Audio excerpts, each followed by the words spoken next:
మహారాజ్ మీరు చెప్పిన విషయాన్ని బట్టి చూస్తే జ్యోతిష్యం ఒక్కటే తెలిస్తే సరిపోతుందా? మరి మీరు ఈ జ్యోతిష్యానికి ఒక వన్నె రావాలి, ఒక శక్తి చేకూరాలి అంటే మరి మీరు ఎలా సాధ్యమవుతుంది? మీకేమైనా శక్తులు ఉంటాయా?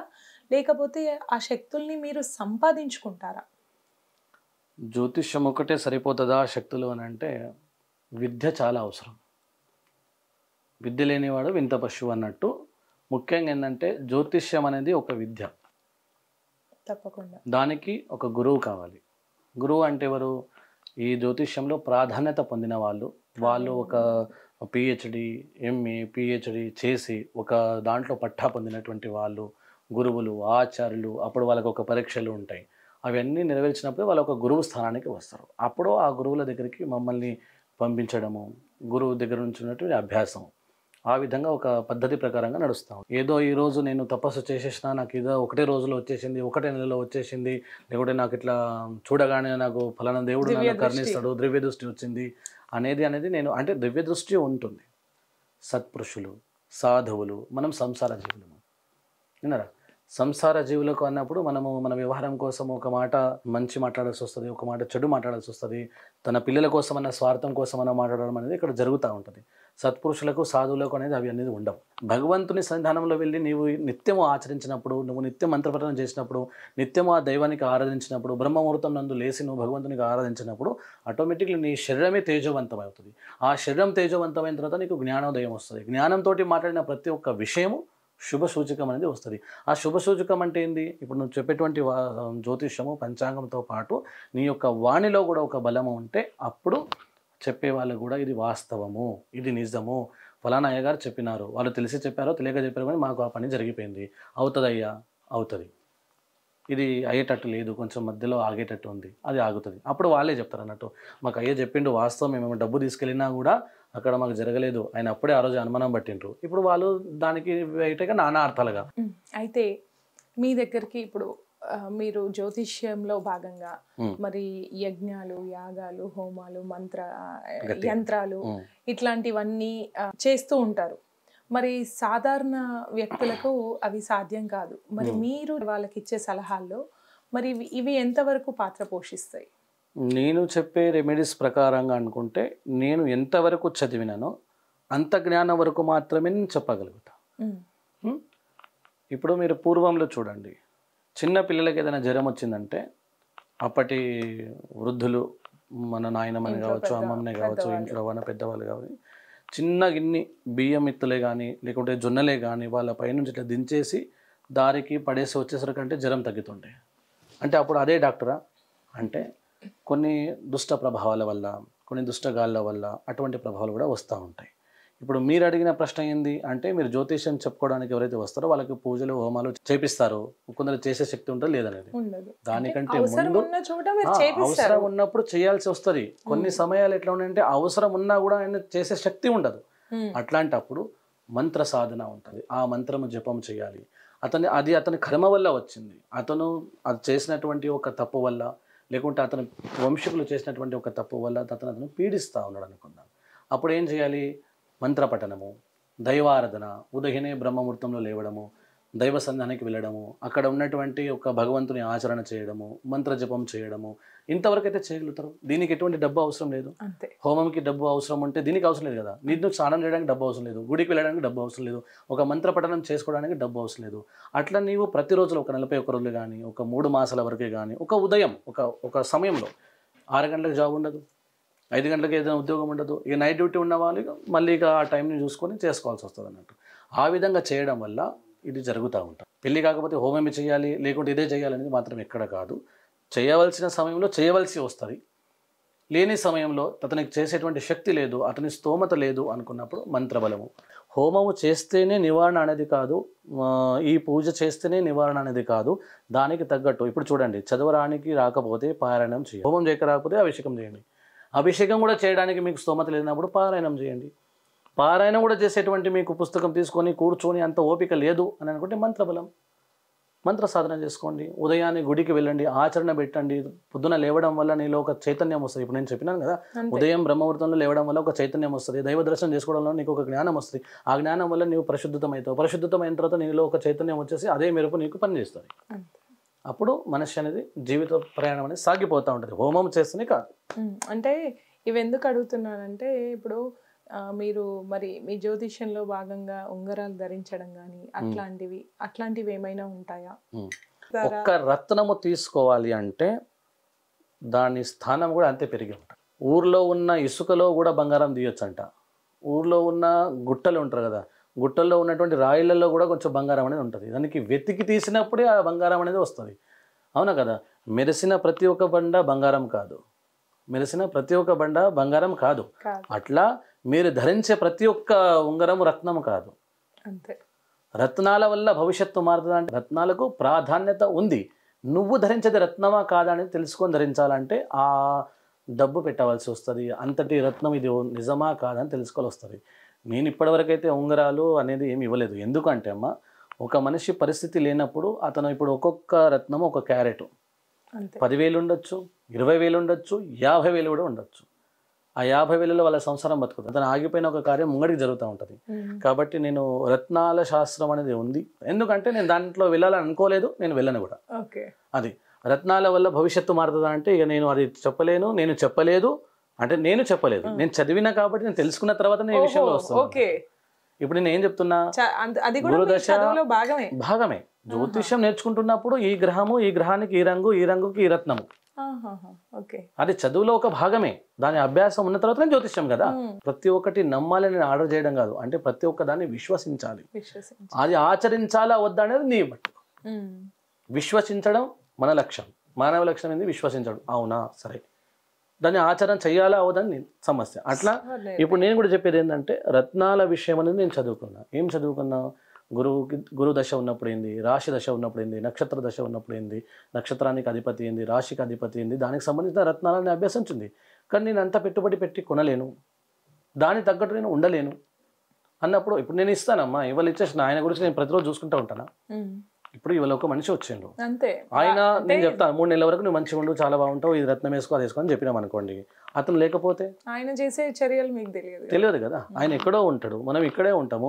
ఆయన గురించి మనం ప్రతిరోజు అడిగి తెలుసుకుంటే అదే నాకు అసలు నేను అడగాలనుకున్నది అది. అంటే మీరు ఇప్పుడు కంప్లీట్లీ సర్టిఫైడ్ జ్యోతిష్యులు అన్నట్టు. సర్టిఫైడ్ అని నేను ఇట్లా చెప్పగలను ఒకటి.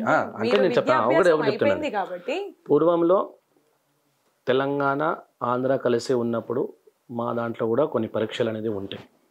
మేము వేద పాఠశాల చదువుకున్న తర్వాత ప్రవేశ, వర, ప్రవార ఈ ఎగ్జామ్స్ రాసినప్పుడు అక్కడ మేము ప్రాధాన్యత పొందిన తర్వాతనే, ఆ సర్టిఫికెట్స్ మా దగ్గర వచ్చిన తర్వాతనే మేము బయటకు వచ్చిన తర్వాత పూజలు చేయడం కానీ, జ్యోతిష్యం చెప్పడం కానీ, పురోహితం చేయడం కానీ అది వస్తుంది. లేకుంటే దానికి మా గురువులు ఒప్పుకోరు. ఎందుకు ఒప్పుకోరు అంటే, మనం బయట వచ్చి ఏదేదో చెప్పి ఏదేదో చేసినామంటే దీని ప్రభావం ఎవరి మీద పడుతుంది? గురువుల మీదనే పడుతుంది.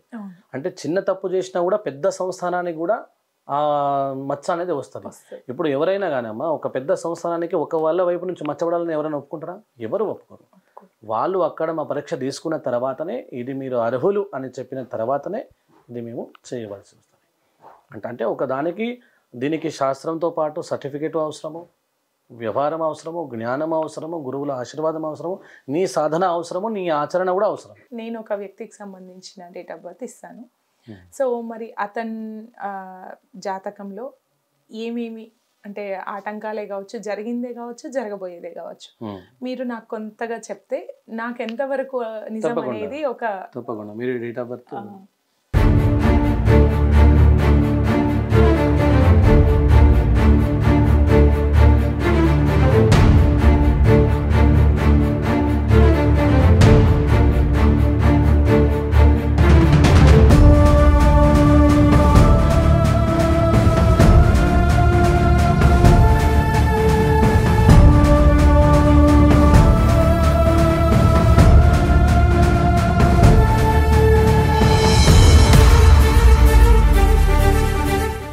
జాతక చక్ర ప్రకారంగా ఈ డేటు, ఈ మంత్, ఈ ఇయర్, ఈ సమయం ప్రకారంగా చూసుకున్నట్లయితే ఆ రోజు శనివారం అమ్మ. శనివారము ఆశ్లేష నక్షత్ర ప్రకారంగా 4వ పాదమునందు జరగడం అనేది జరిగింది. ఆశ్లేష నక్షత్రము అని అంటే శాంతి నక్షత్రం. కొన్ని నక్షత్రాలకు కొన్ని ప్రాధాన్యత ప్రకారంగా మంచి నక్షత్రము, ఈ నక్షత్రం ఇది చేయాలి, ఈ నక్షత్రం ఇది చేయకూడదు అని ఎలాగో అంటామో, ఆ ఆశ్లేష నక్షత్రంకి కూడా శాంతి కర్మ అనేది ఉంటుంది. ఆ నక్షత్రంలో మీరు ఎవరైతే పుట్టినారో, మీరు ఇచ్చిన పర్సన్ ఎవరైతే ఉన్నారో, ఆశ్లేష నక్షత్రము 4వ పాదము డో అక్షరం పైన జన్మనామం వస్తుంది కాబట్టి ఆ నక్షత్రానికి శాంతి కర్మ అనేది ఉన్నది. ఇతని యొక్క జాతక ప్రకారంగా చూసుకున్నట్లయితే లగ్నంలో రాహు ఉన్నాడు, ఉత్తమ స్థానంలో గురువు, కేతువు, సూర్యుడు, బుధుడు ఉన్నాడు. అంటే సూర్యస్థానం అనేది కీర్తికి సంబంధించింది, బుధస్థానం అనేది వ్యవహార వ్యవస్థలకు సంబంధించింది, గురుస్థానం అనేది ఇప్పుడు నేను చెప్పినా కదా, కొన్ని విషయాలు మనం సాధించాలనుకున్నా, కొన్ని పనులు చేయాలనుకున్నా గురుదశ చాలా అవసరము వస్తుంది అని. గురువు స్థానం ఉన్నది, కేతువు అనేది జ్ఞానానికి సంబంధించినటువంటి వాడు. కాబట్టి మీ ఈ యొక్క సూర్యస్థానము బుధస్థానము కలిసి ఉంది అంటే మనుషులు తేజోవంతులు, యోగవంతులు, చాతుర్యులు, వాక్చాతుర్యులు, ఈ విధమైనటువంటి యొక్క కుండలి స్థానం అనేది ఉంది. దాంతోపాటు కేతువు గురువు రెండు కలిసి ఉన్నారు కాబట్టి వీరి యొక్క బుద్ధితోని, వీరి యొక్క జ్ఞానంతోని, వీరి యొక్క వ్యవస్థ అంటే వీరు అనుకున్నది కానీ, వీళ్ళ మైండ్లో వచ్చిన విషయాలు చెప్పడం కానీ, లేదా వీళ్ళ జ్ఞానంతో చేసేటువంటి పనులు కానీ, ఈ గురు యొక్క స్థానము అనుకూలిత స్థానంలో లేదు కాబట్టి, వీళ్ళ పనుల కన్నా ఇతరుల పనులు మాత్రమే తొందరగా జరుగుతాయి. సొంత పనులు వచ్చేసరికి మాత్రం మధ్య ప్రకారంగానే ఆగిపోతూ ఉంటుంది. అట్లాంటప్పుడు ఏమవుతుందంటే వారి యొక్క బుద్ధి, వారి యొక్క వ్యవస్థ ఇతరుల కోసం మాత్రమే ప్రయత్నం చేస్తూ ఉంటుంది. సొంత దానికి వచ్చేసరికి మధ్యలో ఆగిపోవడం కానీ, అనారోగ్య సమస్యలు రావడం కానీ, ఇంటి సమస్యలు రావడం కానీ, వ్యవహార సమస్యలు రావడం కానీ, ఏదో ఒక రూపంలో అనేది మధ్య ప్రకారంగా అనేది ఆగిపోవడం అనేది జరుగుతూ ఉంటుంది. అయితే మనం ఇప్పుడు జ్యోతిష్యము కావచ్చు, జాతకాలే కావచ్చు, ఇవి ఏవైనా ఎంతవరకు మనిషి ప్రభావాన్ని మారుస్తాయి? ఆచరణ, మీరు చెప్పినట్టుగా ఆచరణ కావాలి, ఆచరణ చేస్తే తప్పకుండా ఫలితం ఉంటుందా? పరిమితికి మించి ఏది ఉన్నా అది దుష్ప్రభావమే. అంతే. అది ప్రేమ కావచ్చు, బాధ కావచ్చు, సహాయము కావచ్చు, లేకుంటే ఏదైనా దాసోహం కావచ్చు. చెప్పులు కొనాలి, నేను పంచాంగం చూసుకోవాలి, తప్పు మాట. నేను ఇల్లు కట్టాలా వద్దా, మా పిల్లల వివాహం అవుతుందా లేదా, మళ్ళీ నేను ఈ బిజినెస్ పెట్టాలనుకుంటున్నాను, ఈ వ్యాపారం చేయాలనుకుంటున్నాను, మరి నేను కొంచెం వెళ్ళినప్పుడల్లా నాకు ఆరోగ్య సమస్య వస్తుంది, ఏదో వస్తుంది, ఇది అడగడము పద్ధతి. ఇక్కడ స్వతహాగా తెలియక తప్పు జరిగిపోయి తప్పులు చేసేసిన తర్వాత అంటే మనకు ఒక మీ ఇలాంటి వాళ్ళ వల్లనో ఎలాగో ఒక మార్పు వాళ్ళు తెచ్చుకున్నారు. సో ఆ మార్పులో మీరు చెప్పినట్టుగా ఆచరించి వాళ్ళని వాళ్ళు కొత్త రీతిలో మలుచుకుంటే దాని ప్రభావం మళ్ళీ ఉంటుందా? జరిగిపోయిన విషయాన్ని ప్రభావం మళ్ళీ ఇప్పుడు మన చేతిలో తెలియక జరిగిపోయిన దాన్ని మనం మార్చలేము, కానీ జరగబోయే దానికి కొంచెం మట్టుకు మనం దాన్ని ప్రవర్తనలో పెట్టగలుగుతాం. అయితే జ్యోతిష్యం అనగానే ఫస్ట్ ఎంత కట్టాలి, ఎంత పే చేయాలి అనేదే ఫస్ట్ వాళ్ళకి రావాలనుకునే వాళ్ళకి ఒక ఇబ్బంది అనే చెప్పాలి అది. అయితే మరి మీ దగ్గరికి వస్తే మీరింత ఇవ్వాలి, మీరింత చెయ్యాలి అని ఏమైనా ఉంటుందా? నా దగ్గరకు వచ్చిన తర్వాత ఇంత అంత అనేది కాకుండా, మేము ఇప్పుడు గత కొద్ది సంవత్సరాల నుంచి ఇక్కడ మేము పంచాంగము, పురోహితము, అర్చకత్వము, పూజ, హోమము, హవనాలు, ప్రతిష్టాపనలు ఇవన్నీ చేస్తూ ఉన్నాము. ప్రతిష్టాపనకి వెళ్తే మేము 4 మంది ఉన్నాము, మా వరకు ఇంత అని మేము చెప్తాం. కానీ పంచాంగం చెప్పుకోవడం కోసం వాళ్ళు మన దగ్గరికి వస్తున్నప్పుడు అది మన గర్వకారణం. అంతే, అవునా కదా? అది మన గర్వకారణం. ప్రతిదీ ధనంకు ముడిపడి ఉందా అని అంటే, మా దగ్గర ఇప్పుడు పంచాంగం చూసుకోవడానికి వచ్చిన వాళ్ళకి ఏ ఒక్క రూపాయి కూడా మేము అడిగింది లేదు. మేమేం చేసినామంటే ఒక క్రమశిక్షణ పద్ధతి ప్రకారంగా ఒక టోకెన్ ఇవ్వడం జరిగింది. 1వ నంబరు, 2వ నంబరు, 3వ నంబరు, 4వ నంబరు అని ఒక టోకెన్ ఇవ్వడం జరిగింది. మంచి చెడు ఏదైనా ఉంటే వాళ్ళ ఇష్టం. ఇక మీరు అక్కడికి రావాలి, వచ్చి చెప్తారా, మీ దగ్గరికి రావాలా అని అడుగుదాం. మంగళవారం, శుక్రవారం అనేది ఇక్కడికి రావాలి. మిగతా టైంలో నన్ను వేరే వాళ్ళు తీసుకెళ్ళడం కానీ, లేదా ఏదైనా పూజ కార్యక్రమాలు ఉంటాయి, పురోహితకు సంబంధించిన పూజలు, పెళ్లిళ్ళు, వివాహాలు, శాంతులు ఇవన్నీ ఉంటాయి కాబట్టి నేను అక్కడికి వెళ్తాను. మీరు చెప్పారు కదా మంగళవారం, శుక్రవారం ఇక్కడ చూస్తాను అని.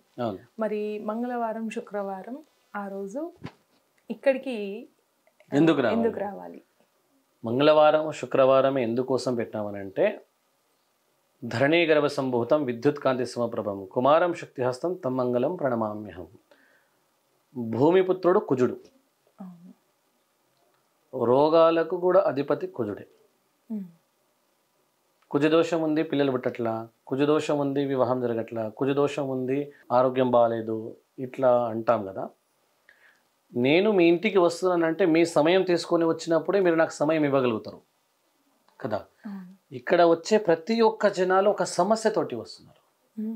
అనారోగ్యమే కావచ్చు, వివాహమే కావచ్చు, వ్యవస్థ ఏదో విషయ ప్రకారంగా ఈ రోగాలకి ఈ చిన్న చిన్న దోషాలకు అధిపతి అయినటువంటి వాడు కుజుడు కాబట్టి మంగళవారము ఒకటి. రెండవది ఏంటంటే మా గ్రామంలో 138 సంవత్సరాల నుంచి ఒక ఆంజనేయ స్వామి అనేది విగ్రహం ఇక్కడ ఉంది. అది ఎప్పుడు స్థాపించిందో అనేది ఇంకా ఎవరికి తెలియదు. మరి మీరు 138 అని ఎందుకు అంటున్నాము అని అంటే, ఈరోజు కూడా మా ఊర్లో ఒక 100 సంవత్సరాల పెద్ద మనిషి ఉన్నారు. ఆయన కూడా మీరు వెళ్ళి అడిగిన ఎప్పుడు స్థాపించారంటే ఏమో మేము పుట్టకందే ముందు నుంచి ఉన్నదని మా నాన్న వాళ్ళు చెప్తారు అని అంటారు. ఆంజనేయ స్వామికి నేను చిన్నప్పటి నుంచి ఎట్లా ఉంటుందంటే, మేము స్కూల్కి వెళ్తున్నప్పుడు కూడా పొద్దునే మా కుటుంబ సాంప్రదాయం ఏంటంటే పొద్దున్న లేవినామా, పూజ చేసుకున్నామా, గుడికి రావాలి, ఆంజనేయ స్వామికి రావాలి. అవి అప్పుడు ఏంటంటే దేవుడా ఇలా సారు కొట్టొద్దు నన్ను, ఎగ్జామ్స్ ఇది కావాలి అది కావాలి అనేసి, అంటే కోరిక నెరవేరుస్తాడు అనే ఒక భావన వస్తుంది కదా. ఆ భావన ఒకటి. కుజుడి యొక్క స్థానం భూమిపుత్ర కుజుడు కాబట్టి అతని యొక్క స్థానము అంటే ఆ రోజు కుజుడి యొక్క రోజు మంగళవారం అంటాం కాబట్టి ఈ రోజు అతన్ని ఆరాధించడం వల్ల, అతన్ని ఆరాధించి నేను జనాలకు చెప్పడం వల్ల వాళ్ళ యొక్క రోగము వ్యవహారము అంతా దూరం అవుతుంది. కాబట్టి ప్రత్యేకంగా నేను మంగళవారమే ఎన్నుకోవడం అనేది జరిగింది. అంటే జాతకం చెప్పే ముందు ఖచ్చితంగా మీరు ఒక నియమ నిబంధనలతో మీరు అనుష్ఠానం కావచ్చు, మీ పూజా కార్యక్రమాలు జపాలు చేసుకుని తర్వాతే మీరు చెప్తాము. ధన్యవాదాలండి. మా ప్రశ్నలకి చాలా ఓపికగా సమాధానం ఇచ్చారు. మిమ్మల్ని ప్రశ్నించినప్పటికీ మాకు మంచి ఓపికగా సమాధానాలు అయితే వచ్చినాయి. నిజం చెప్పడానికి చేసే ప్రయత్నం ఒకటే ఇది, మీరు అన్యదా భావించద్దు. అన్న ఏం లేదు, మీరు అక్కడ నుంచి వచ్చినారు. కానీ నేను కూడా నా వరకు ఇప్పటి వరకు ఏ ఛానల్స్ రాలేవు. మళ్ళీ ఇంకొకటి ఏంటంటే మీరు ఇక్కడ కనుక్కోండి, అదే చెప్పాడు. నేను ఎక్కువ మట్టుకు ఏంటంటే టీవీ ఛానల్స్ అనేది కాకుండా ఈ చుట్టుపక్కల ఎక్కడ కూడా కానీ బ్యానర్లు పెట్టుకోవడం, పోస్టులు పెట్టుకోవడం ఎటువంటిది కూడా ఇక్కడ ఏం లేదు. ఇక్కడ ఎవరికైనా అడగండి, నా దగ్గర ఈ రోజు రేపటి నుంచి వచ్చిన వాళ్ళు ఎవరు ఉండరు. 4 సంవత్సరాలు 5 సంవత్సరాల నుంచి వచ్చినటువంటి వాళ్ళు కూడా ఈ రోజు కూడా ఇక్కడికే వస్తున్నారు. ఇక్కడికి ఎందుకు వస్తున్నారు? మరి వాళ్ళ పని అయితే లేదు, ఇంకా తిరుగుతూనే ఉన్నారా? అట్లా కాదు. అంటే వచ్చినప్పుడల్లా వేరే ఏదో ఒక సమస్య, వాళ్ళ బంధువులది కానీ, చుట్టాలది కానీ, ఫ్రెండ్స్ది కానీ, వాళ్ళ ఊర్లో వాళ్ళది కానీ ఎవరిదైనా తీసుకొని వస్తూ ఉన్నారు. ఒకసారి వచ్చి రెండోసారి వచ్చిండ్రు అంటే నమ్మకం ఉంటేనే వస్తాం.